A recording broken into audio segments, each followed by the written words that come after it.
न पूछ कि मेरी मंजिल है कहाँ, अभी तो सफर का इरादा किया है। ना हारूंगी हौसला उम्र भर, ये किसी और से नहीं मैंने खुद से वादा किया है। नमस्कार साथियों, मैं हूँ मनु शांति प्रिया। स्वागत है आपका हमारे चैनल अंतर्दृष्टि विचारों का संगम में। साथियों, अक्सर हम बड़ी बड़ी बातें करते हैं समाज को, देश को, अर्थव्यवस्था को बदलने की, किंतु खुद के नजरिए को बदलना भूल जाते हैं। साथियों, हम आज के एपिसोड में, जो कि हमारा है अंतर्दृष्टि सोचने का नया तरीका पार्ट 1, हम समझेंगे कि अंतर्दृष्टि क्या है और कैसे विकसित होती है सही अंतर्दृष्टि। विभिन्न एग्जाम्पल समाज, संस्कृति और इतिहास के माध्यम से हम समझेंगे कि कैसे हम चीजों को अच्छे से समझ सकेंगे और चैनलाइज करेंगे। आज के इस सफर के हम सफर हैं मिस्टर अष्टभुजा सिंह, जो हमें शब्दों और जज्बात की नई दुनिया में ले चलेंगे। नमस्कार साथियों और शुक्रिया मनु जी, बहुत बहुत धन्यवाद आपका बहुत बेहतरीन शुरुआत के लिए। आज हम किसी किताबी ज्ञान और दर्शन तक अपने आप को सीमित नहीं रखेंगे, बल्कि विभिन्न विषयों, घटनाओं और व्यवहारिक मुद्दों के तह में जाकर कुछ फूल और उदाहरण खोज कर लाएंगे और बताएंगे कि कैसे समस्याओं पर विभिन्न तरीके से सोचे जाते हैं और समाधान निकाले जाते हैं और अपने अंदर अंगारे पैदा किए जाते हैं। इसी संदर्भ में भूषण कुमार जी लिखते हैं, हो गई है पीर पर्वत से पिघलनी चाहिए, इस हिमालय से कोई गंगा निकलनी चाहिए। हो गई है पीर पर्वत से पिघलनी चाहिए, इस हिमालय से कोई गंगा निकलनी चाहिए। सिर्फ हंगामा खड़ा करना मेरा मकसद नहीं, मेरी कोशिश है कि ये सूरत बदलनी चाहिए। मेरे सीने में ना सही, तेरे सीने में ही सही, हो आग कहीं भी पर ये आग जलनी चाहिए। तो हमारे आज के इस सफर की शुरुआत की कड़ी में एक संतुलित अंतर्दृष्टि क्या है, मैं बताएंगी। बिल्कुल सर, आइए सर्वप्रथम ये समझने का प्रयास करते हैं अंतर्दृष्टि क्या है। सरल अर्थ में कहें तो किसी विषय, स्थिति या समस्या की गहरी व स्पष्ट समझ को अंतर्दृष्टि कहते हैं। अंतर्दृष्टि में आप किसी चीज को बाहरी रूप से नहीं समझते हैं, उसके भीतर झांकने या उसके मूल तत्व को समझने की जो आपकी मानसिक शक्ति है, उसको आपकी अंतर्दृष्टि कहते हैं। जहां हम चीजों को बहुत ही वैज्ञानिक और तार्किक रूप से अच्छे से समझते हैं और उसको जीवन में उतारते हैं। मनोवैज्ञानिक दृष्टिकोण से कहें तो अंतर्दृष्टि सोचने का ऐसा तरीका होता है जहां हम पुरानी धारणाओं और रटे रटाए पैटर्न को छोड़कर वास्तविक और रचनात्मक पृष्ठभूमि पर चीजों का अवलोकन कर रहे होते हैं और एक बहुत छोटे अंश से हम पूर्णता को देखने का प्रयास करते हैं। इसे उदाहरण स्वरूप आप ऐसे समझ सकते हैं, मान लीजिए किसी छात्र को इतिहास विषय को याद करने में विशेष समस्या हो रही है। बार बार इतिहास की घटनाओं को पढ़ते हैं, उनको रटने का प्रयास करते हैं, पर समझ नहीं पा रहे हैं, उसको याद नहीं कर पा रहे हैं। इसी उधेड़ बुन में अचानक से उसे समझ में आता है कि उसे मूवी देखने का बहुत शौक है और उसके अंदर एक अंतर्दृष्टि का विकास होता है कि वो इतिहास की सभी घटनाओं को रटने की बजाय उन्हें मूवी की स्क्रिप्ट के रूप में याद करता है और अपने अंदर एक सही और सार्थक दृष्टिकोण का विकास करता है। तो इसी तरह से ये इतिहास की ही बात नहीं है, आप किसी भी विषय में चीजों को, जो आपकी रुचि की चीजें हैं, उनसे जोड़कर, उनसे कनेक्ट करके आप चीजों को अच्छे से याद कर सकते हैं, अच्छे से चीजों को समझ सकते हैं। ये आपके व्यवहारिक जीवन में भी इसी तरह से अंतर्दृष्टि आपके लिए काम करती है। बहुत खूब मनु जी, आपने किसी व्यक्ति के अंतर्दृष्टि को अंतर्मन तक और उसके तह तक जाकर देखने का और उबारने का या निखारने का प्रयास किया है। हम मोटे तौर पे बता दें कि इसको विद्वान अपने अनुसार, अपने समझ और सोच के अनुसार विभिन्न वर्गों में बांटते हैं।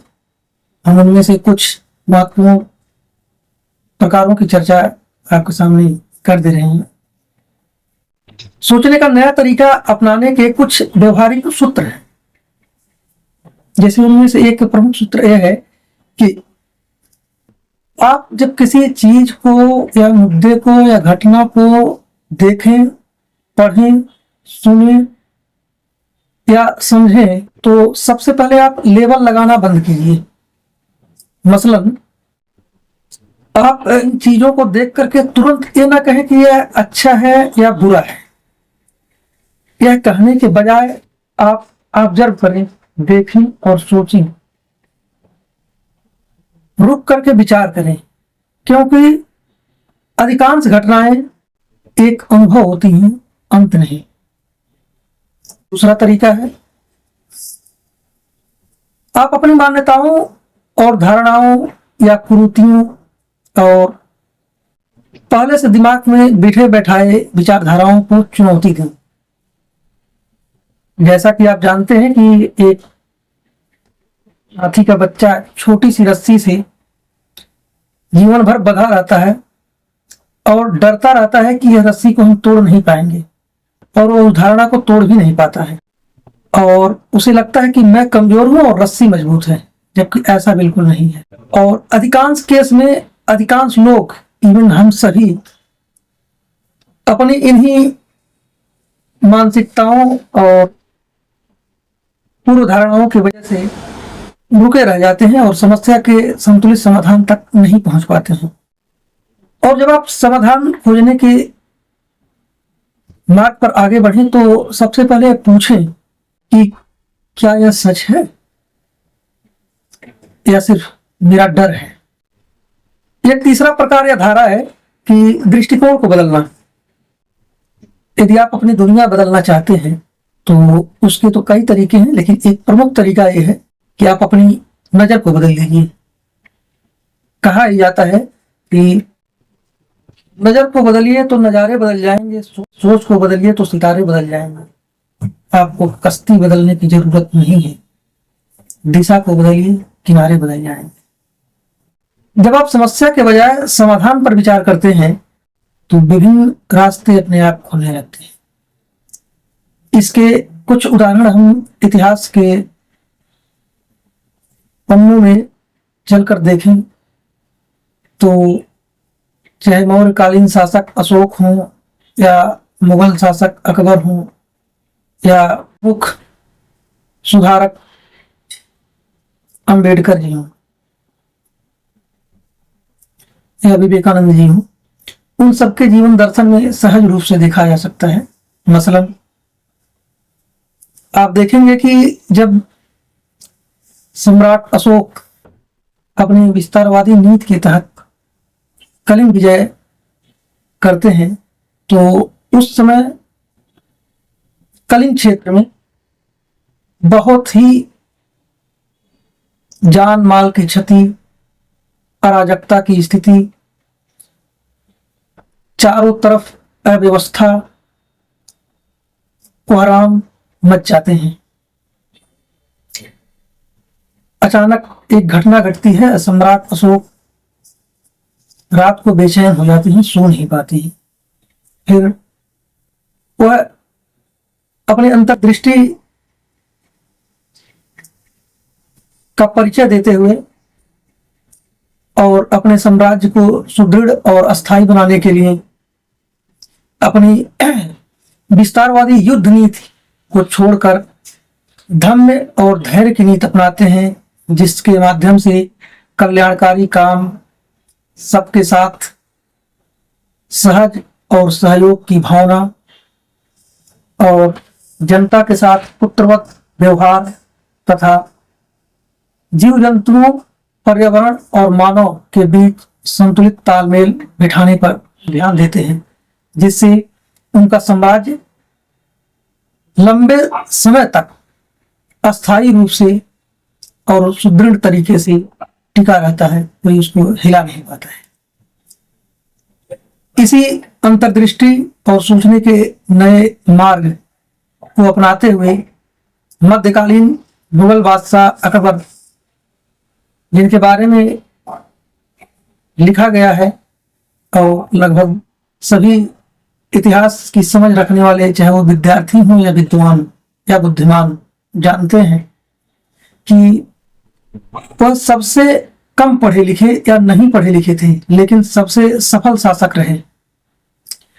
उनके समय में विभिन्न क्षेत्र के, जाति के और धर्मों के व्याख्याकार अपने अपने आडंबर रूपी धार्मिक आडंबरों से ग्रसित थे, एक दूसरे के धर्म को नीचा दिखाने का प्रयास करते थे।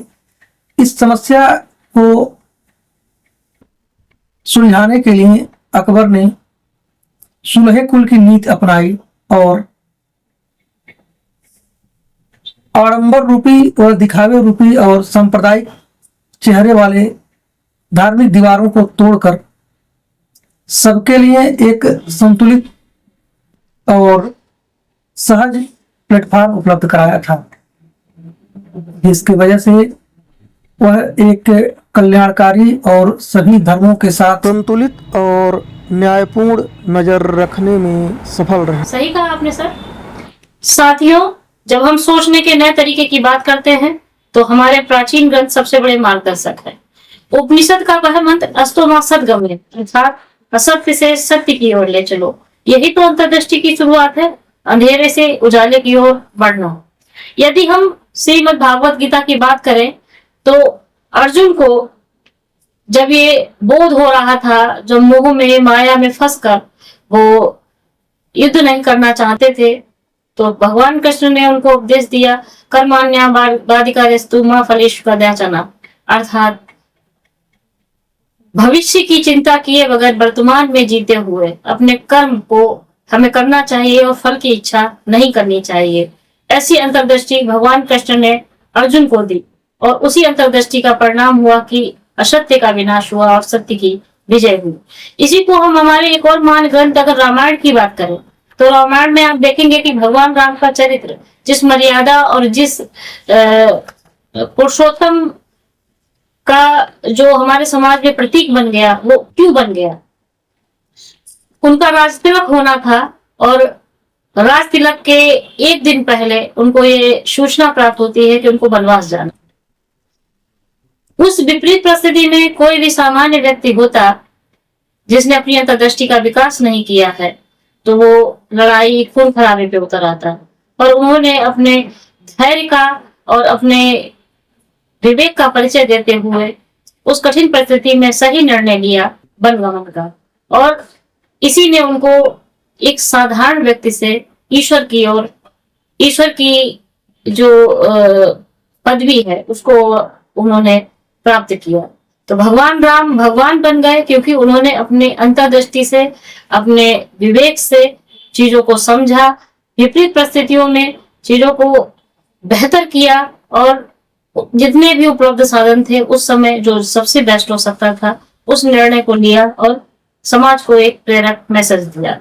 साथियों, ये धैर्य ही हमारी अंतर्दृष्टि होती है जो हमें जल्दबाजी में गलत निर्णय लेने से रोकती है। दोस्तों, गीता का निष्काम कर्म हो या कुरान की आयतें, बाइबल के सिद्धांत हो या रामायण की हिमायतें, सभी हमें यही सिखाती है कि कैसे हम विपरीत परिस्थिति में सही अंतर्दृष्टि का विकास करें और अपने वर्तमान परिप्रेक्ष्य को बदलते हुए सही दिशा अपने जीवन को दे सकें। बहुत खूब मनुप्रिया जी, आपने अंतर्दृष्टि, सोचने के नए तरीकों को क्या खूब साहित्य, दर्शन और धर्म से जोड़ने का संतुलित प्रयास किया। तहे दिल से आपको धन्यवाद करता हूं इसके लिए। साथियों, मैं इसकी कुछ वानगी आपको बहुत ही कंक्रीट और ठोस रूप में अंबेडकर और गांधी जी के जीवन से जोड़कर दिखाने का प्रयास करूंगा। एक शायर ने दो पंक्तियां लिखी हैं जो बहुत ही सटीक बैठती हैं उन पर। अपमान के अंगारों को जिसने सीने में दबा लिया, अपमान के अंगारों को जिसने सीने में दबा लिया, वही इतिहास के पन्नों पर अपना नाम अमर कर लिया। इसे हम गांधी और अंबेडकर के जीवन में इस तरह से देखते हैं, जैसे दोनों ने अपमान के हर रूप को कैसे शिक्षा की स्याही बना दिया। आपको याद है कि 20वीं सदी के शुरुआती दौर में जब गांधी जी दक्षिण अफ्रीका में किसी का केस लड़ने गए हुए थे और फर्स्ट क्लास ट्रेन की टिकट लेकर यात्रा कर रहे थे, तो उनके साथ बहुत ही बदसलूकी और अभद्र व्यवहार गोरों द्वारा या अंग्रेजों द्वारा करते हुए उन्हें ट्रेन से ढकेल दिया गया, नीचे फेंक दिया गया। ठंड का महीना था। स्टेशन पर एक बेंच पर बैठे कड़कड़ाटी ठंड में गांधी जी रो रहे थे, बिलख रहे थे, परेशान थे। उनके सामने दो विकल्प थे। पहला ये कि वो रोते हुए और परेशान होकर अपने मुल्क भारत लौट जाते, और दूसरा ये कि उस अपमान को शक्ति बनाकर लड़ाई लड़ते। और पता है, उन्होंने दूसरे मार्ग को ही अपनाया और सत्याग्रह रूपी वैश्विक हथियार को दुनिया के सामने मिसाल के रूप में पेश किया। उन्होंने अपने उस अपमान को अंतर्दृष्टि विकसित करने का टर्निंग पॉइंट के रूप में देखा। इसी को किसी गजलकार ने क्या खूब लिखा है, गिराया था उसे ट्रेन से मामूली समझकर, गिराया था उसे ट्रेन से मामूली समझकर, वो गिर कर उठा तो उस सल्तनत की सत्ता बदल दी। क्या बात है। और इसी अपमान के दर्द को अपना हथियार बनाया अंबेडकर जी ने। कैसे? सबको पता है कि जब वो बचपन में विद्यालय जाते थे तो उनके साथ कैसे जाति सूचक, अपमानजनक, अभद्र और भेदभावपूर्ण व्यवहार किए जाते थे, चाहे पानी पीने के संदर्भ में या अन्य जात के विद्यार्थियों के बीच में बैठने के संदर्भ में। उन्होंने अपने उस भेदभाव और अपमान को बदला लेने में नहीं बदला, बल्कि उसको शिक्षा रूपी हथियार के रूप में बदल दिया और शिक्षा को शेरनी के दूध के रूप में बदल दिया। और पृथ्वी पर स्थित अधिकांश देशों की जो उच्च से उच्च डिग्रियां हैं उसको उन्होंने अपने जीवन में प्राप्त किया और भारत को एक सक्रिय, संतुलित, लोकप्रिय और लोकतांत्रिक संविधान दिया। इसीलिए कहा ही जाता है, उन्होंने अपनी अंतर्दृष्टि का ये जो मिसाल पेश किया, उसी को किसी ने क्या खूब लिखा है, स्याही से लिखी थी वो इबारत जमाने में, स्याही से लिखी थी वो इबारत जमाने में, कि प्यास जिनकी अधूरी थी वो समंदर लिख गए। बिल्कुल साथियों, जब हम बात कर रहे हैं अंतर्दृष्टि की, तो सजगता के इस पैमाने पर पर्यावरण को, हमारी प्रकृति को हम नजरअंदाज नहीं कर सकते। जैसा कि कबीरदास जी ने कहा भी था, जैसा भोजन खाइए तैसा ही मन हो। अर्थात जब हमारा पर्यावरण बीमार है तो हमारी दृष्टि, हमारी सोच कैसे स्वस्थ हो सकती है। हमें अपने पर्यावरण को भी अपनी अंतर्दृष्टि से विवेकपूर्ण तरह से प्रयोग करना होगा, उसका दोहन इतना करना होगा कि उसका विनाश ना हो। जैसा कि गांधी जी ने पर्यावरण के संदर्भ में बड़ी अंतर्दृष्टि दी थी। उन्होंने कहा था कि धरती के पास हर इंसान की जरूरत पूरी करने के लिए काफी है, लेकिन किसी एक व्यक्ति के लालच को पूरा करने के लिए नहीं। आज हम उस समय में जी रहे हैं जब हम उपभोग को ही विकास समझ रहे हैं, जबकि उपभोग ही हम आपका विकास नहीं, संसाधनों का समुचित और सही तरह से प्रयोग ही आपका विकास है। यहाँ हम चिपको आंदोलन की उन वीरांगनाओं को नहीं भूल सकते जिन्होंने अपनी जान की बाजी लगा दी, किंतु उन्होंने एक सही अंतर्दृष्टि का विकास किया और जंगल को कटने से बचाया और अपनी आने वाली पीढ़ी को कंक्रीट के जंगल देने की बजाय हरे भरे हरियालीपूर्ण समाज को देने का फैसला किया और समाज में एक बेहतर मानक स्थापित किया। बहुत बढ़िया जी। आपने बहुत सही सुलझाया और व्याख्या करने का प्रयास किया। इसी कड़ी में हम आपको बता दें कि आज की एक बहुत बड़ी त्रासदी यह भी है कि वर्तमान युवा, चाहे वो रोजगार में हो या बेरोजगार में हो, और अधिकांश लोग या व्यक्ति, चाहे वो भारत के हों या अन्य देश के हों, त्रासदी है कि वो सफल तो होना चाहते हैं पर मानसिक रूप से स्वस्थ होना नहीं चाहते हैं। यहाँ आपको बता दें कि मानसिक रूप से स्वस्थ होने का आशय सिर्फ शारीरिक रूप से स्वस्थ होना नहीं है, बल्कि आंतरिक मन या अपनी अंतरात्मा के प्रफुल्लित होने से है, सहज होने से है। इसके संदर्भ में गांधी जी के जीवन दर्शन से सहज ही स्पष्ट होता है। जब वो अपने मानसिक शक्ति और संतुलन को स्थायित्व देने और मजबूत करने के लिए प्रतिदिन 1 घंटे का मौन रखते थे और उसको वह मेंटल डिटॉक्स कहते थे। आज उसी की जरूरत लोगों को है, युवाओं को खास करके, क्योंकि आज का युवा, या यूं कहें कि आज के अधिकांश लोग मोबाइल के मैसेज और व्हाट्सएप के नोटिफिकेशन के शोर में अपने दिल के मौन को खो चुके हैं। तो उनको अंतर्दृष्टि जगाने और सोचने के नए तरीका अपनाने की आवश्यकता है। और तरीका क्या है? तरीका यही है कि वह सफलताओं और विफलताओं, कठिनाइयों या खराब परिस्थितियों को भारी भरकम या बढ़ा चढ़ा करके देखने के बजाय बहुत ही सहज और सामान्य रूप में लें और देखें, और अपनी संतुलित, सजग और साहसपूर्ण दृष्टिकोण का प्रयोग करते हुए आगे बढ़ें। बुद्ध ने इस संदर्भ में क्या खूब सिखाया है कि व्यक्ति की अधिकांश समस्याएं अति अपेक्षा से पैदा होती हैं, समाधान तो उसके बहुत ही सहज होते हैं, और खिड़की के किसी कोने से हमेशा झांकते भी हैं कि मैं यहां हूं, मुझे देखो तो, मुझे बुलाओ तो। लेकिन आज के इंस्टाग्राम और फेसबुक की फेक दुनिया में सब लोग अपने उस सहज मानसिक शांति को खो चुके हैं, और उन्हें सही अंतर्दृष्टि विकसित करने की जरूरत है और स्वयं को स्वयं के बेस्ट वर्जन में ले जाने की आवश्यकता है, न कि इस फेक दुनिया के लोगों से तुलना करने की आवश्यकता है। अति उत्तम सर, बहुत ही प्रशंसनीय।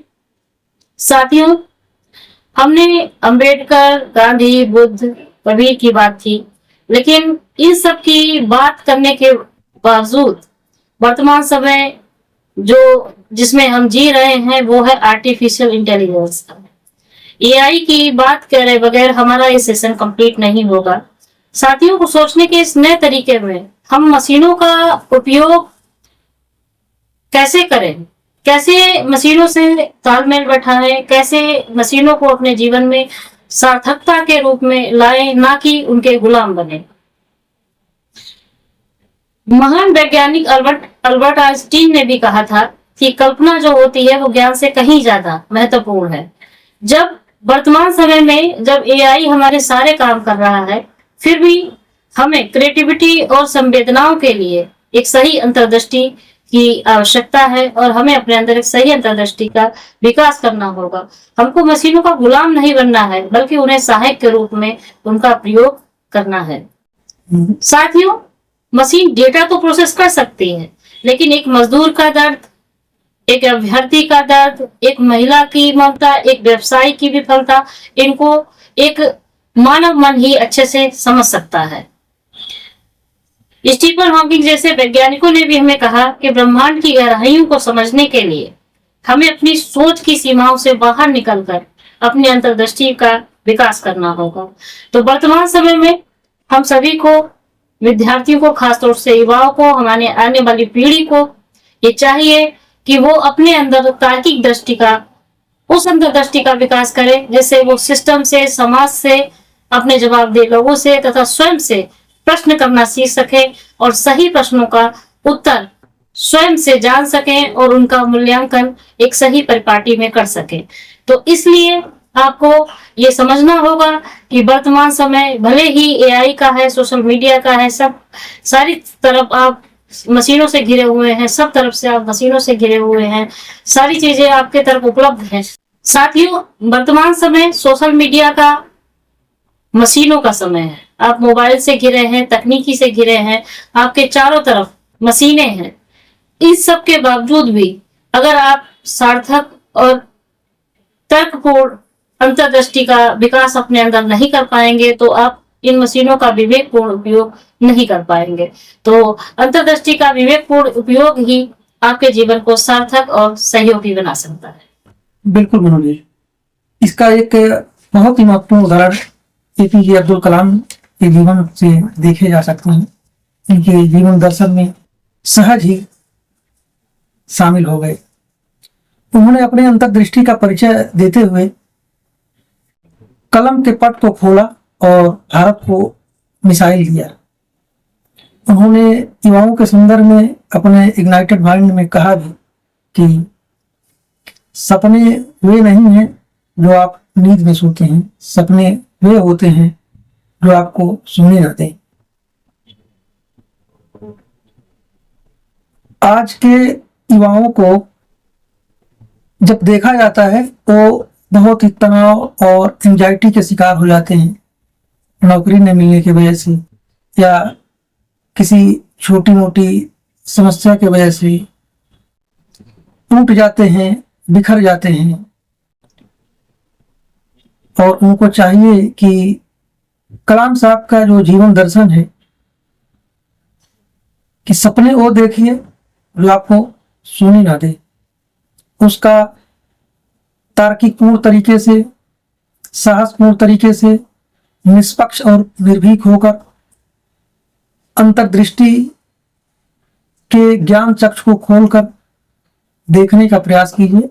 सहज ही आपके तनाव कम हो जाएंगे, सफलता का मार्ग स्पष्ट हो जाएगा, बीच की बाधाएं कमजोर पड़ती जाएंगी।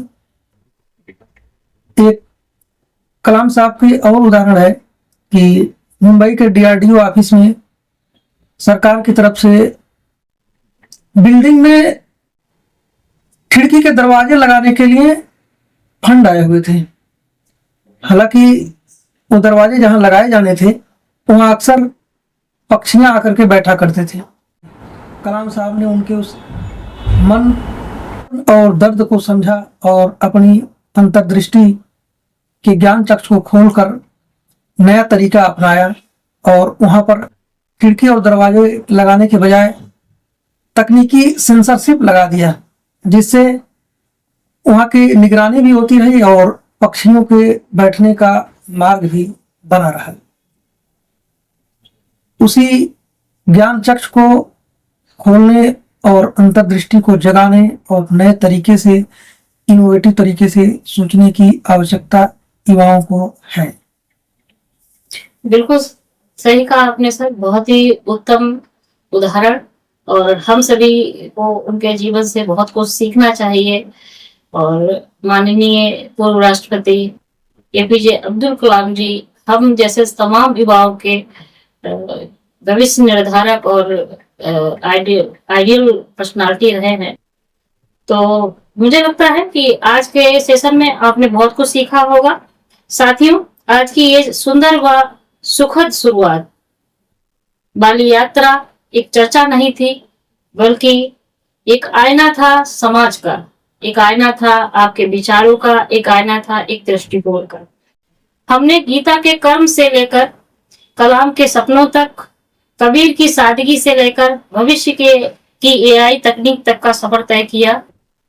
जाते जाते बस इतना ही कहना चाहूंगी साथियों, अंतर्दृष्टि कोई ऐसी चीज नहीं जिसे आप बाहर से खरीद सके या दवा की दुकान से कैप्सूल की तरह खरीद के खा सके। ये है आपके अंदर का दिया और दरिया।